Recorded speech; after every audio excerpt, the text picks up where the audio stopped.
Hey everybody, and welcome to the next game that I'm going to play, which is Rome Total War. I am a very big fan of the Total War series. This was my, very first Total War game. And the reason why I was so looking forward to this title is people who've been watching my channel for a long time, of course, know that I am a huge fan of huge epic battles with hundreds, if not thousands of units clashing it up, and this was the first time that I saw that in a real-time strategy, and it looked amazing, and I love the hell out of this game. It is not, weirdly enough, not the Total War game that I played the most or got farthest in. The farthest, most far I got was in Medieval Total War 2, or Medieval 2 Total War, and just because that was all a bit more easier to control. I had the experience of Rome Total War, so I knew what to do and what would work and what not would work. And so, in the beginning, I kind of fucked up Rome Total War sometimes. I never completed the campaign. I don't know if I'm going to complete the campaign now because it's huge, but that's what I like about it. I like that you can, you have a huge, overlay map, and that you can try and conquer everything. I mean, you have this map. Many people do not like Empire Total War because Empire Total War had some bugs, some performance issues, and to many it felt too big. Now, I agree that it feels too big. There's so much going on, and if you count even, the sea battles that will last you in real time about 20 minutes or something, you have a monster of a game, because pretty much every turn or something you will be attacked by pirates. But you had, of course, I think you had India, and did you have South America? I think so. We had the Caribbean. Well, you had Asia and Africa there as well, so you had a larger map than this one. And I love the idea of just conquering the whole world, and I still want a Total War where you have the whole map or something, even though it does indeed feel too much, and I never really got far into it. I just love the idea of having the opportunity to conquer the whole map. I mean, I have that the same as well with the Mount and Blade series. Anyway, here we have it. Like I said, I have never actually completed the game. Monstrous campaign that will last you for a long time, and you can choose between 3 houses of the Romans. I always choose green. I used to pick red, then I choose green. The reason why I don't choose blue is because they have this little island, and the Etna, the volcano, bursts out there, and I don't know. I think it might actually be also a good idea to be blue, because you have your own kind of small economy here on the small island. But like I said, I'm gonna be green. Advice level high advice. I don't always listen to the advice. Medium difficulty for everything. I don't know what this means. I think it means also, for example, that arrows will, that the ammunition will last longer and stuff. Anyway, mental sentiments, blah blah blah. Short campaign? No, we're not gonna do that. So basically, your goal is to hold a certain number of settlements and then take over Rome. And Rome is hugely guarded. It's a big city. You're not gonna get there easily. I always got kicked by the Macedonians. They always kicked my ass. We Brutii are the only true Romans. We saved Rome. We drove out the kings. We made the Republic. The family deserve respect for that. Respect and obedience. We know what is best for Rome. New lands, living space, territory, slaves. I know what must be done. The Greeks, they look down their perfumed noses at all Romans, and they hate us. I'm going to give them a reason for hate when I've crushed them. Roman steel, that's the answer. Roman steel in the Brutii fist. And the other great Roman families. The Scipii, trash. They have no respect for proper Roman ways. For us, the Julii prostitute themselves. As if the people mattered. Bah! We Brutii must lead Rome. So yeah, that's us. We're pretty harsh, I guess.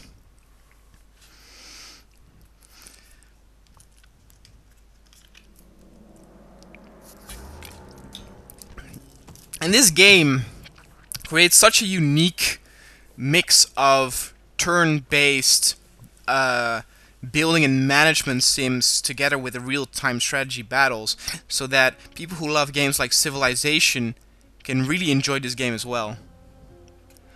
And so you get in this game that actually is not the case anymore in the older, or actually I think it's in Shogun. It's still the case. But anyway, in some of the Total War games you don't get assignments, but here you get assignments, which is kind of fun because that way it kind of sets your goal, even though you can deviate from it. For example, if you get this, this comes from Rome itself, I think, and if you don't do a lot of assignments, Rome and the other houses will join against you. Well, they will declare war. And there's so much going on with politics, economy. You can do so much in menus and different and you know, customize things, tweak things. There's really so much for everyone. I mean, especially also, for example, in Empire Total War. I mean, I spent literally a lot of time with talking to other countries and other you know, other cultures, and talking about economics. They giving me their territory and I pay for them or stuff. So you don't even need to do it all with war, and you can, if you want, you can all skip all the real-time battles and just let the computer decide who wins or loses. So we need to take a settlement. That is that one. So we're gonna take that. I think in the beginning it is always the same building or town that you need to conquer, and then after that you, depending on which towns you conquer or with whom you wage war, your assignments change.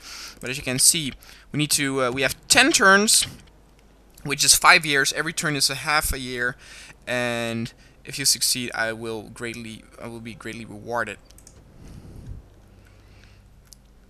with cash, I think. And here's that volcano that I was talking about, and that will burst. That will erupt sometime. And they have the Greeks to fight against them. Greece is also pretty bad, but who I fear are the Macedonians, who are also, of course, also Greek, but still. All right, let's begin. We have here the menu of our main town, which is Tarentum or Tarentum. These are the units that are in here. This is the dude that leads, and our main leader. And these are our 2 units, and I will merge them.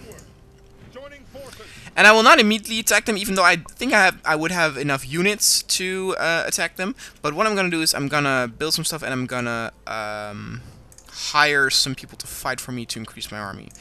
With this guy, you can, for example, see what's going on out there. But I think so I can spy, and I can see what he has. So, you know, he doesn't have a lot of units. He has some spare throwing units. And what is very fun about the Total War series, and what I realized that is better than, for example, a game like you know, StarCraft or Warcraft style, is in this game you can actually use real-time war tactics, and it will succeed. There is a famous move called the the bull's horn, so the horn of a bull. And what it is, you have the enemy. You have one enemy big army here, and what you do with your units is you send half of it, you know, left side, and the other half from right. So you attack it from both left side and right side to flank them and you know, overwhelm them. And what works into play there is that this game has morale. Your troops can actually be fearful, and that has a impact on, for example, how well they fight, you know, if they retreat or not, and physics are also a part of a play. For example, if you attack with elephants or horses, people will be launched and will be way more effective than in a game like StarCraft, which basically is a dice roll every time, right? The units just stand there fighting. They can miss, right? They can miss, or depending on how much damage they do, it's a dice roll. That happens here as well. When you look at a fight, units will fight each other, and motion captured battles, by the way, that is great, and the animations are becoming more varied throughout all of the Total War games. And it looks great. It already looks great here, even though all the units do look the same. They changed that during later times. What I want to do is I want to pick up my economy. So that's what I'm gonna do mostly in the beginning. And roads are good for that. And like I said, I'm gonna recruit some units. And what I want to recruit is... what do I want to recruit? Probably horses. Okay. And then when you want to stop your turn, you're gonna click on end turn. And then the next one is... and now you can see some of the other people. And so you have a lot of countries, a lot of units going on, and let's see what we have. Units, we have some horses. This is the economy information that you get every time. And well, we lost some, but we're still very good with our economy. And like I said, we have 10 turns, so I'm actually just gonna be... we're gonna let it deal like this.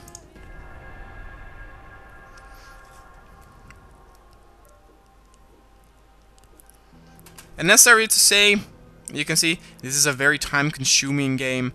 Many consider Rome Total War to be the best one, probably also because it was the first one that really had this model. All of the other Total Wars after that were modeled after this one. Let's see. Following are now at war. Carthage, Greek, so Greek's pretty much fucking up everybody. Economy, oh good. We have actually profits, that's good. That's good, that means... alright, I'm gonna... one more of those, and then I'm gonna do boats after that. Roads are still in the making. Those are still in the making. Yeah.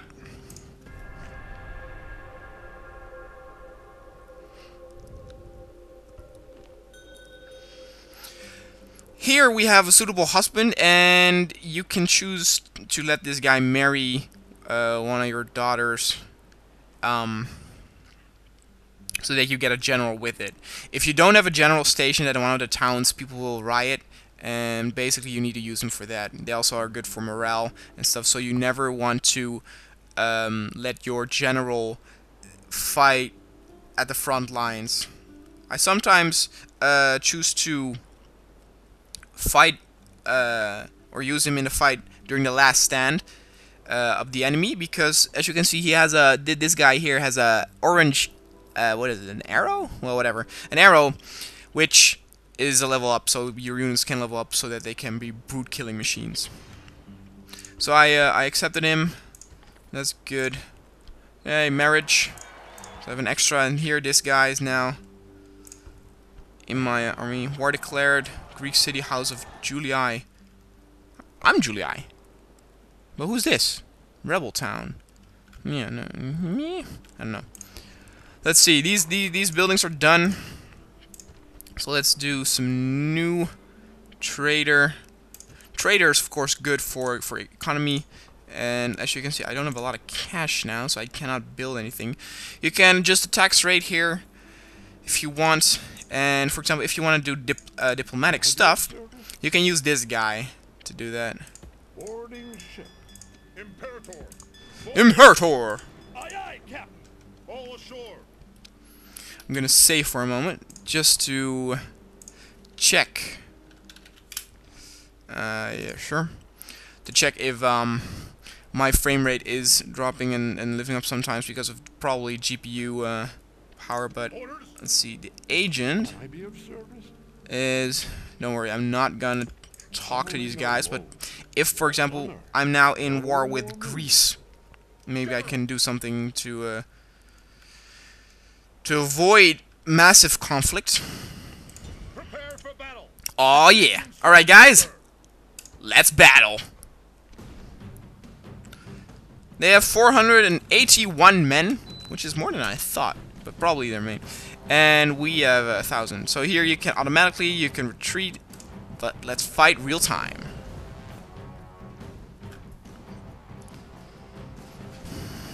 So let's do our first battle. And well, Over there this is the stand place. rebel slaves. They are braver and more worthy than men of their type have any right to be. And at the last, brave Romans, I say this: strength and honor to you all! So he does a speech. That's pretty cool. You can wait, actually. This is with weather circumstances. If it, for example, the weather is bad, that will have influence on your units, movements, or stuff. So you can actually wait for better circumstances. However, weather's clear, so we're gonna do this. Here, if you start battle, you can. The battle starts, and here you can deploy some units. So, for example, they are all held up in the middle, right? Because, well, they're pretty weak. They don't have a wall, so they pretty much are going to hedgehog it out. I can deploy all units everywhere within this green border. So what we want to do is... Oh, I forgot to join my... Oh, join my horses in there. Oh, that's pretty dumb. Well, anyway, I'll do that for another time. I still have enough units. What I will do is I will put horse units over here.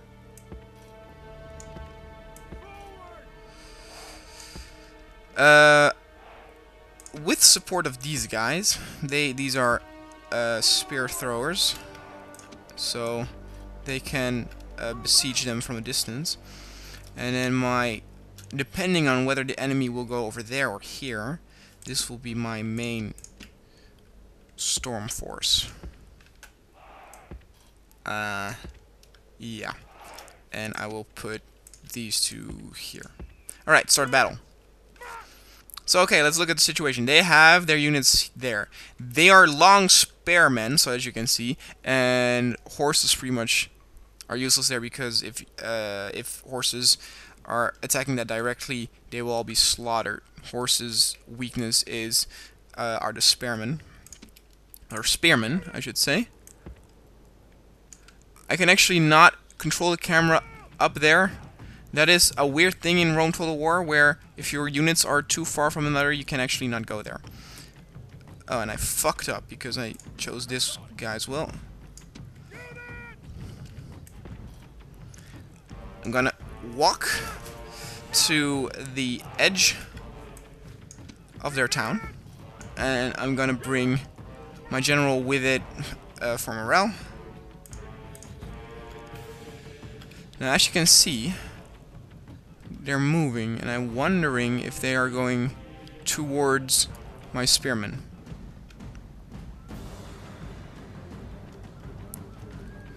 My missile units. Some epic music there. And so what is cool about this game is you can zoom in and follow every unit to the individual one.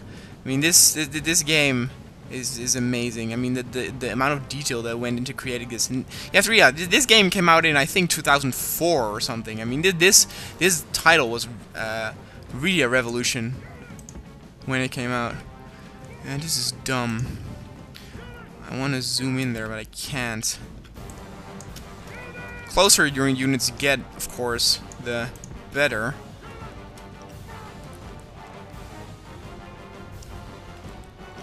So ideally, you would have units also here, and attack them from 3, maybe 4. 4 is a little bit overdone. You don't really need it. I did it once. It was a waste of time. Oh, there's movement here. The question is, what kind of units are those? Those are also missiles. Yep.